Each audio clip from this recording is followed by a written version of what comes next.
Our next speaker is our homegrown favorite, Athena Clarke. Yeah!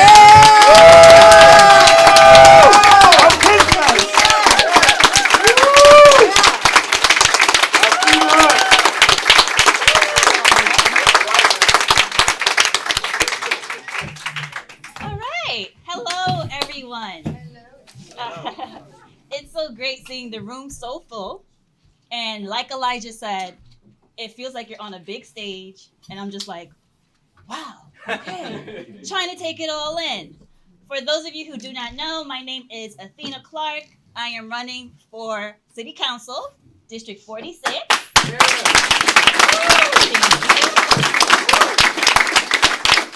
And in case you do not know your district, these neighborhoods encompass Mill Basin, Canarsie, Sheepshead Bay, Bergen Beach, Garrison Beach.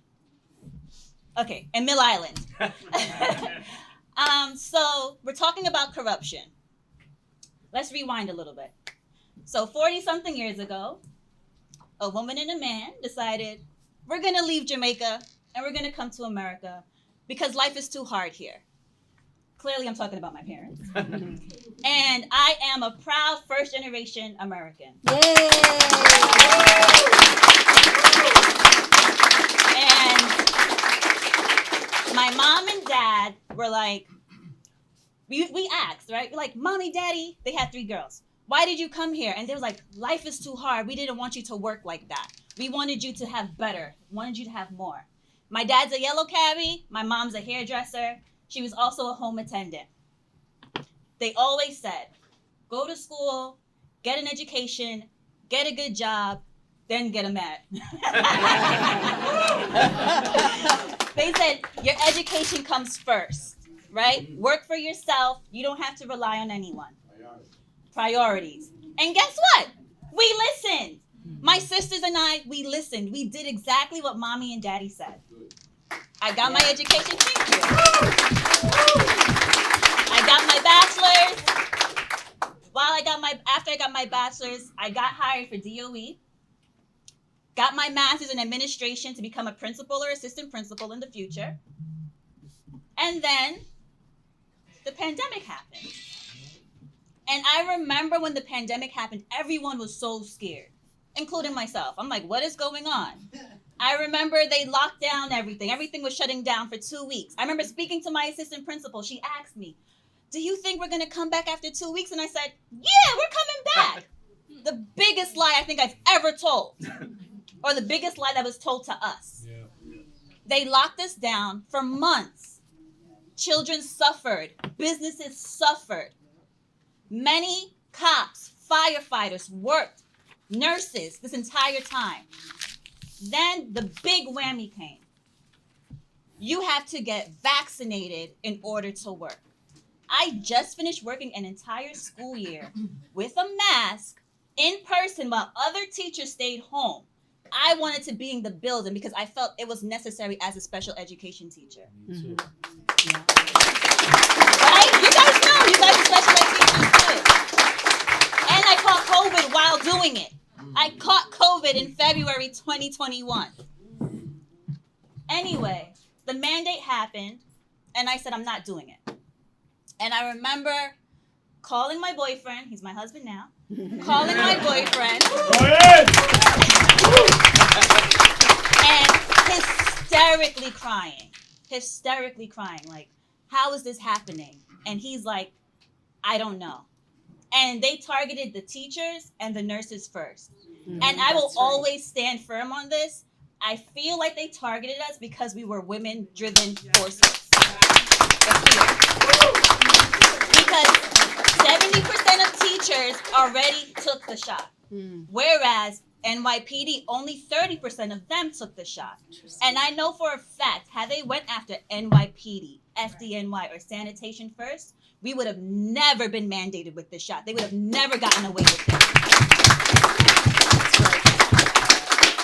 So fast forward, here I am running because New York is so corrupt that even with all the evidence that comes out day after day after day, saying how harmful this shot was to women, to children, to their elderly, they still rule against us. Right.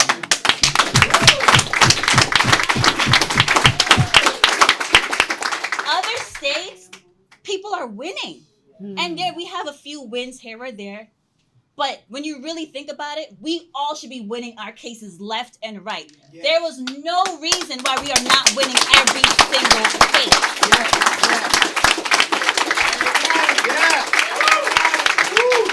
Eric Adams has to be the most corrupt man I have ever seen in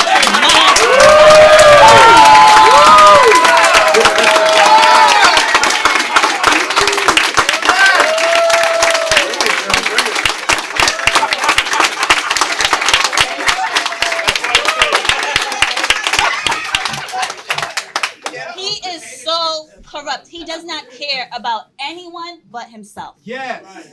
He continues to line his pockets day in and day out. Everyone makes fun of him as the mayor that's always outside. And guess what? He's proud of it. He took it and he's making it a slogan. So now he does his interviews smoking a hookah. That is such an embarrassment. Like, what are you doing? It is laughable. But really corrupt. These people, when you really think about it, during the pandemic, for those of you who don't know, my husband is a firefighter. Yeah.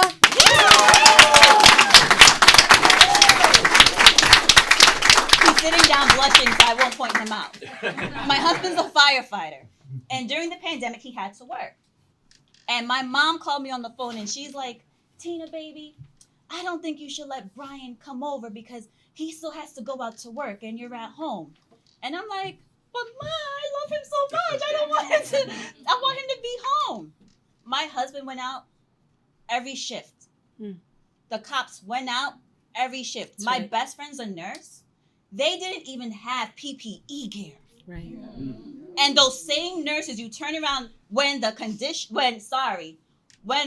was it? At the height of COVID, the state of emergency was over. Right.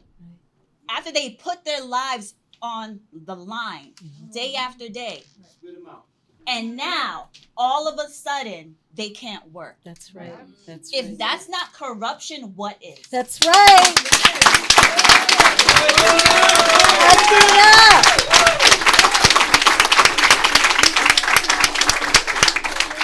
My mom and dad were able to buy a house for their girls.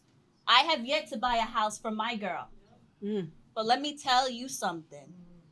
I am going to fight. Yeah! All right!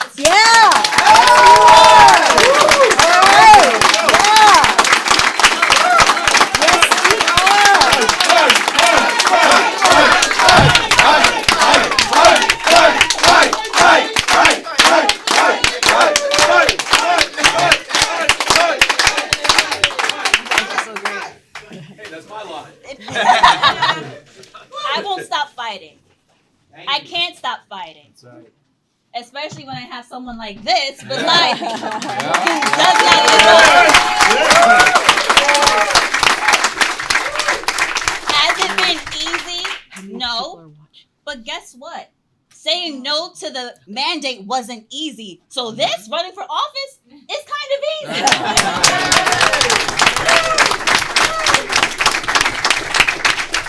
Many of us that said no, they try to break us. They try to say, oh, you're crazy. I got called so many names. They made a Wikipedia page and called me an anti-vaxxer. And I'm just like, no, I'm just a critical thinker.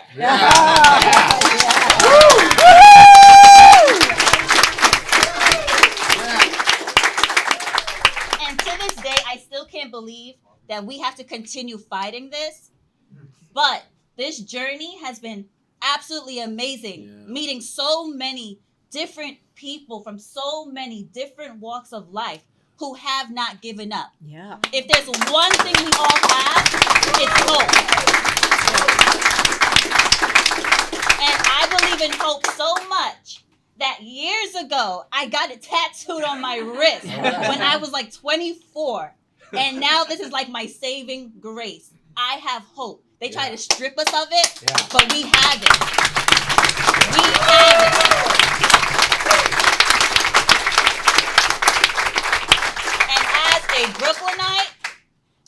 a Jamaican, first generation of Jamaican woman. Okay? And many of you in here aren't Caribbean, but if you are Caribbean, you would know they raise us tough. And right now, my mom is eating her own words watching me run for office. But, as Jimmy would say, let's get this done. Yeah!